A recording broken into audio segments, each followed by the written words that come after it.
सरपंच संतोष देशमुख हत्या प्रकरणात पक्षाची प्रतिमा मलिन होत असल्याने अजित पवारांनी बीड जिल्ह्याची संपूर्ण कार्यकारिणी बरखास्त केली आहे. अजित पवारांच्या निर्णयाने मंत्री धनंजय मुंडेंसाठी हा मोठा धक्का असल्याचं बोललं जात आहे. सरपंच संतोष देशमुख हत्या प्रकरणात अजित पवारांचा पक्ष हा चांगलाच अडचणीत आलाय. तालुकाध्यक्ष आणि पक्षातील नेत्यांचा निकटवर्तीयच या प्रकरणात अडकल्याने राष्ट्रवादी काँग्रेस पक्ष हा सर्वांच्या निशाण्यावर आलाय. त्यामुळे पक्षाची प्रतिमा मलिन होत असल्याने दादांनी आता पक्षाची कार्यकारिणी बदलण्याचा निर्णय घेतलाय. देशमुख हत्या प्रकरणात राष्ट्रवादीचे तालुका अध्यक्ष विष्णू चाटे हे आरोपी आहेत. त्यांच्यामुळेच आज कार्यकारिणी बरखास्त करण्याची वेळ अजित पवारांवर आली आहे. हत्या प्रकरणात विष्णू चाटे यांचे नाव आल्यानंतर त्यांच्यावर निलंबनाची कारवाई करण्यात आली होती. या पार्श्वभूमीवरच मंगळवारी राष्ट्रवादी काँग्रेसचे प्रदेशाध्यक्ष सुनील तटकरे यांनी बीड जिल्ह्यातील राष्ट्रवादी काँग्रेसची जिल्हा कार्यकारिणी बरखास्त केली आहे. तसंच तालुक्याची जी कार्यकारिणी होती ती देखील बरखास्त करण्यात आली आहे. हत्याकांडानंतर आतापर्यंत राष्ट्रवादी काँग्रेसच्या अनेक पदाधिकाऱ्यांची या प्रकरणी चौकशी झाली आहे.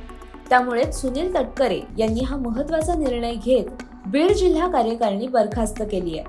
जिल्हाध्यक्ष आणि तालुका अध्यक्षांची निवड होईपर्यंत जिल्हाध्यक्ष म्हणून राजेश्वर चव्हाण हेच काम पाहतील असं पक्षाकडून कळवण्यात आलंय.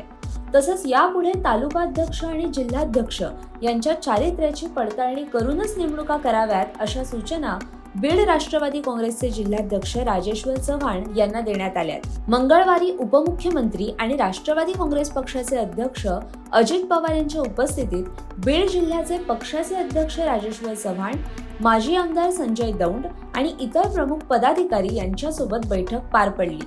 या बैठकीमध्ये बीड जिल्ह्यातील स्थानिक परिस्थितीचा आढावा अजित पवार यांनी घेतला. या बैठकीतच अजित पवारांनी कार्यकारिणी बरखास्त करण्याचा निर्णय घेतलाय. या बैठकीनंतर मंत्री धनंजय मुंडे यांनी देखील अजित पवार यांची भेट घेतली. या भेटीत अजित पवार यांनी बीड जिल्ह्यातील परिस्थिती जाणून घेतली. या भेटीनंतर मंत्री धनंजय मुंडे हे परळीसाठी रवाना झाले. त्यामुळे आज धनंजय मुंडे परळीमध्ये काय भूमिका घेतात हे पाहणं महत्त्वाचं असणार आहे. बीडमधील सर्व पदाधिकारी हे धनंजय मुंडेंच्या विश्वासातले आणि जवळचे होते. परंतु हत्या प्रकरणात या पदाधिकाऱ्यांवर थेट आरोप होत असल्याने पक्षाची प्रतिमा मलिन होतीये.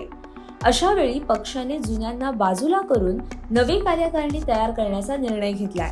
त्यामुळे धनंजय मुंडेंचे सवंगडीस दादांनी बाजूला केल्याने त्यांच्यासाठी हा मोठा धक्का असल्याचं बोललं जात आहे. अशाच नवनवीन माहितीपूर्ण व्हिडिओसाठी आणि बातम्यांच्या अपडेटसाठी माय महानगर लाईव्हला नक्की सबस्क्राईब करा.